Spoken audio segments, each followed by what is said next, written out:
Hi guys, this is Caesar with Inspire Movement. Welcome to another segment of Word of the Day. The word of the day today is fear.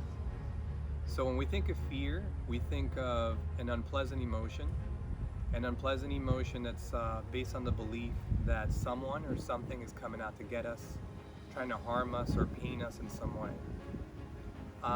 That sense of fear, I think, is normal in all human beings to a certain extent, in the sense that if we didn't have that sensation come over us of fear, when there's something actually legitimately trying to harm us, then we wouldn't have that reaction or response to flee or to possibly even fight, sometimes even freeze as our response based on what's going on. So to a certain extent, that's actually normal, but there are many instances when it can be out of whack. It could be a fear that's disproportionate to what's actually going on around us.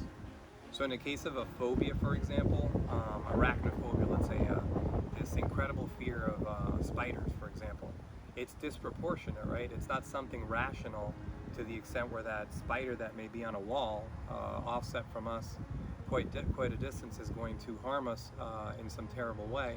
But for the person living that phobia, it's as real as it gets. Another form of fear is for folks that suffer from anxiety, some sort of anxiety disorder, which is essentially that pervasive fear throughout the day that you have at home, that you take with you to work. If you're at school, you feel always threatened while at school. So that's anxiety disorder. So how do I relate to that, to fear? Well, I'll ask a couple of questions and maybe you guys can relate to some of this. Have you ever woken up in the middle of the night, possibly with a cold sweat? Maybe your chest is hurting because you feel like you almost have a heart attack. You feel like you're out of breath, almost asphyxiating, in a panic, and you just want to kind of get up in the middle of the night and run. You have that urge to flee from something. That could be some form of anxiety disorder. Or some form of heightened sense of anxiety and fear that's grappling over you. I can tell you I've woken up in that manner that I just described, fear-ridden, just completely overcome, and not knowing what was going on, and feeling somewhat shamed or ashamed to even wake up my wife because I'm out of breath or I'm in a cold sweat and I'm going through what I'm going through.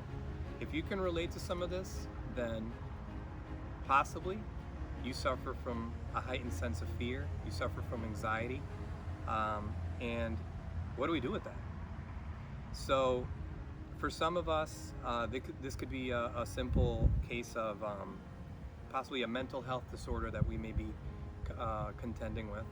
It could also be related to some sort of personal trauma that we had when we were a child. If we suffered some sort of verbal, physical, perhaps even sexual abuse when we were younger, that could certainly make us fear-ridden. And I can give you one example for the sake of relating to what we're talking about.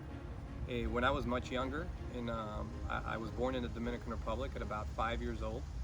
We had my grandmother from my father's side living with us for a while. And one of the tactics that the old folks used to use when a child was misbehaving was to tell them that a boogeyman or this bad spirit was going to come and get them at night if they didn't behave properly. So I was possibly a little bit of a reckless kid, and my grandmother put that to use. So one afternoon, something happened around the house. I don't recall at this juncture of my life, but later that evening, my parents were not home. And outside my bedroom window, my grandmother started to play this out, that this bad spirit was coming to get me. Obviously, I didn't know it was her doing it. But what I do know is that by the time that my mom found me, she found me catatonic or unresponsive. As far as I remember, I think I had to be slapped in order to come to my senses again. I don't know how long I was in that manner. But what that did for me, as a form of personal trauma early on, was give me an unbelievably tormenting experience every time that I went to sleep. And that happened probably into my pre-adolescence. So in that simple example, I can tell you that fear became a staple sort of my daily life, my daily existence. And that's just one example. There are others. And possibly some of you can relate to this. So what can we do with it? Once we know that it's established that we have some sort of, whether it be a phobia, if you've been diagnosed with a phobia or some form of anxiety disorder, or maybe you haven't been diagnosed but you can relate to this personality that's anxiety ridden, what can we do about it? I think the first thing that we can do is recognize that we have that. That's number one, and accept it. Because if we don't, then how do we get over it? How do we cope with it? How do we continue on? That would be number one. If you are diagnosed with a phobia or some form of anxiety disorder, I think seeking out the help of a qualified professional, like a therapist, is certainly something that could be very helpful. Obviously, if you've been diagnosed, you probably have already seen one, but if you fear that you may have any one of these diagnoses, that's one way to approach it. And if you have maybe a milder form of anxiety and fear throughout your day, maybe instituting some sort of lifestyle change. So whether it be increasing your regimen of exercising, making sure that you sleep better. And if you don't sleep well, look for things such as melatonin, which one of my sons actually started using as a natural supplement to help you sleep better. Maybe do away with caffeine and do away with alcohol, or maybe lessen the amounts that you take per day. That can also be a lifestyle change that you can use. For me personally, I can tell you honestly, my faith and my spirituality, those are my anchors.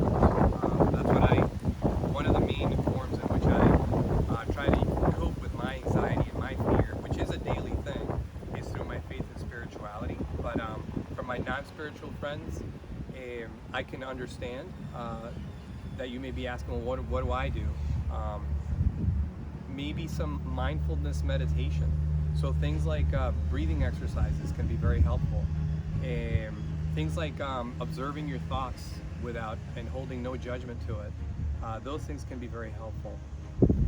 One last thought that I want to share with you, whichever coping mechanism you choose, is a yoga teacher of mine had a sign in her laboratory, which I got to sort of witness every time that I went in there for like 3 months of yoga teacher training.